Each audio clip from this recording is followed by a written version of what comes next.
Hello everyone. In this video, we're picking out and sharing the latest topics about Asia. From one of the most famous Reddit-style forums in Japan. Even if you don't understand Japanese, we've translated everything into English subtitles and audio. So you can join the conversation as if you were in Japan. So, let's dive into the discussions happening in Japan. The effects of China's real estate bubble are starting to quietly spill over into Japan. In Niseko, Hokkaido, a Chinese-backed company has been building a hotel. But recently, it's been hard to get in touch with their reps. Construction is already underway, but the general contractor says the Chinese side suddenly told them they couldn't cover rising material and labor costs, and then ghosted them completely.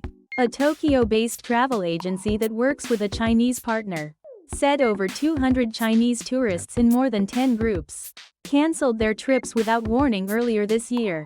Tough spot. Japan's economy isn't doing great either. Guess they were hoping to make it work with China somehow. Only an idiot would try to do business with China. Why even bother? Because money? Everyone's been warning about China for ages. Now people act surprised? They should sue now for unpaid bills and try to seize some real estate.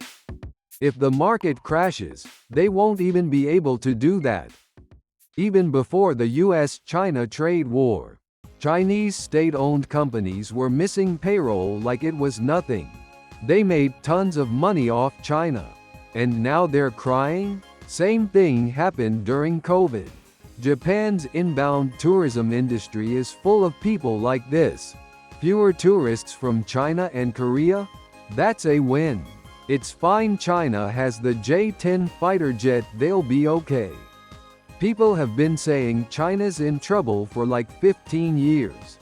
Meanwhile, Japan's own bubble burst in a flash. Japan looked down on China, but then watched it surpass them economically. Saying China's bound to collapse was the only way they could cope. China hasn't cleaned up any of its bad debts even after all this. The weirdly weak yuan? This is part of the reason. There's no bottom in sight. Japan honestly doesn't care about China. They only dealt with them because Chinese people are so loud and demanding. Hardly anyone in Japan even bothers learning Chinese. That tells you something. I don't know much about Niseko. Is it really that hot a tourist spot? This is just greed, plain and simple. No matter the country, you're supposed to do credit checks on your business partners. The Japanese cities that rely too much on China should just crash and burn already. Maybe they'll learn something. Loud Chinese tourists are annoying. But there's so many of them it's hard to avoid. Honestly, if Chinese tour groups cancel, it's only the Chinese travel agencies that lose money. Good riddance. Is that why Temu's been slowly raising prices? Same thing with Japanese scallop exporters. They took the risk to chase big profits. Don't come crying now. The government even handed out subsidies? Insane. If Chinese people who hate Japan keep moving there, it just shows how bad things are in China. Simple fix: make all business with China prepaid only. This is the price of trusting the Chinese. Lesson learned, hopefully.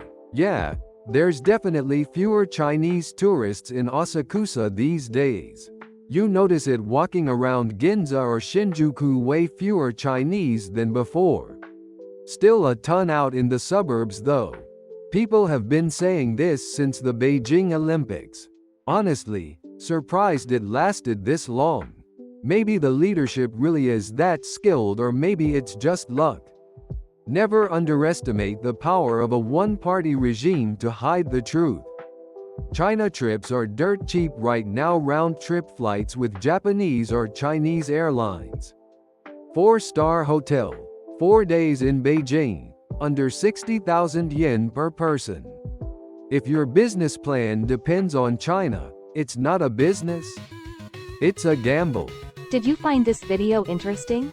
We'll keep bringing you fun topics from Japan's online community. Please subscribe to the channel and drop some comments.